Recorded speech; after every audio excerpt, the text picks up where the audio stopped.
દાહોદ જિલ્લા police LCB PI Sanjay Gameti, PSI SOG Siddhraj Rana અને એમની ટીમોને ટેકનિકલ સોર્સથી માહિતી પ્રાપ્ત થયેલી કે હુસેન પીરા નામનો શખ્સ જે તેલંગાનામાં 59 લાખ રૂપિયાની FICN એટલે ફેક કરન્સી કેસમાં ડિસેમ્બર 2024માં પકડાયેલો, તેના દાહોદ જિલ્લા ખાતેના સંપર્કો છે.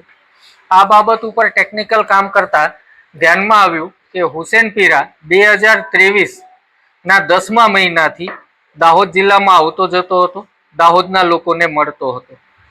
મીનવાઇલ રાજસ્થાન પોલીસ દ્વારા જે કેસ દાખલ કરવામાં આવ્યો એ કેસમાં પણ સંલગ્ન લોકોના નામ ધ્યાન પર આવ્યા.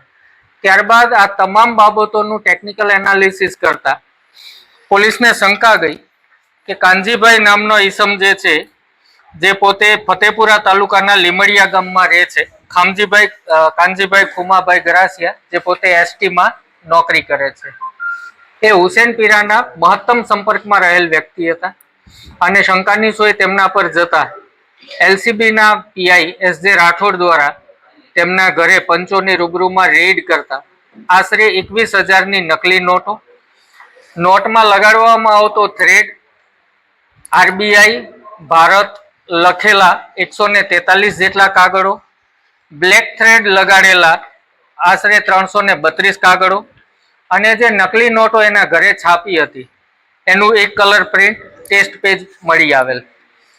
આ કાનજીભાઈ અને એમના પત્નીનાઓની ધરપકડ કર્યા બાદ તેમની પૂછપરછમાં એ ધ્યાનમાં આવ્યું કે 10મા મહિનામાં તેમને મુકેશ પંચાલ નામનો ઈસમ જે છે, સંજેલીના પેથાપુરનો વતની છે, શાકભાજીનું કામ કરે છે, એના દ્વારા તેઓ હુસેન પીરાના સંપર્કમાં આવેલા.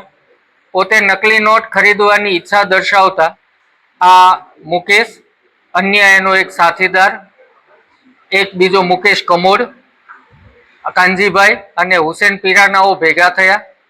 લીંબડિયા ગામે એમના ઘરે પ્રિન્ટર અને સંસાધનો લાવી હુસેન પીરાએ નોટો છાપી. આ નોટો ચકાસણી કરવા માટે તેઓ માનપુર હિલ ખાતે અન્ય એક વ્યક્તિને મળ્યા. તેણે જણાવ્યું કે આ નોટો ચાલશે નહીં, જાડી સાઈઝની છે.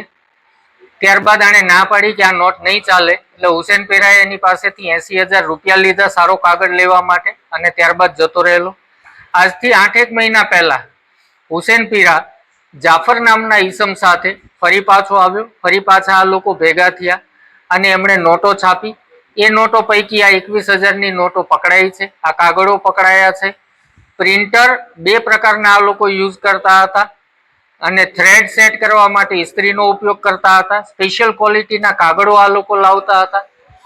આ સમગ્ર કાવતરું જે છે આ 8 રાજ્યોમાં ચાલતું હતું: કેરલા, તેલંગાના, આંધ્રપ્રદેશ, મધ્યપ્રદેશ, મહારાષ્ટ્ર, રાજસ્થાન, ઉત્તરાખંડ અને ગુજરાત. મોટાભાગે આ હુસેન પીરા અને એની ગેંગ આદિવાસી વિસ્તારોને, ગ્રામીણ વિસ્તારોને ટાર્ગેટ કરતી હતી. એટલું જ નહીં, એમાંથી જે સ્માર્ટ લાગે એને હૈદરાબાદ ખાતે લઈ જઈ એક મહિનાની બાકાયદા આ લોકો તાલીમ આપતા હતા. નકલી નોટો કેવી રીતે છાપવી, નકલી નોટ સારી ક્વોલિટીની મળે એના માટે આ લોકો PDF પ્રોવાઈડ કરતા હતા.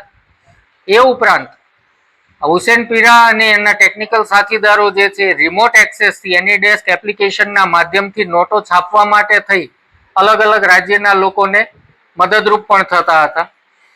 જે રાજસ્થાનના 2 યુવકો જે છે, સુખરામ અને કમલેશ, જે કમલેશ દાહોદ ખાતે ભાડે મકાનમાં રહેતો હતો, આ બંને પણ હૈદરાબાદમાં 1 મહિના જેટલી તાલીમ લીધેલી છે અને ત્યાં પણ નોટો છાપેલી હોવાની હકીકત ધ્યાન પર આવેલી છે.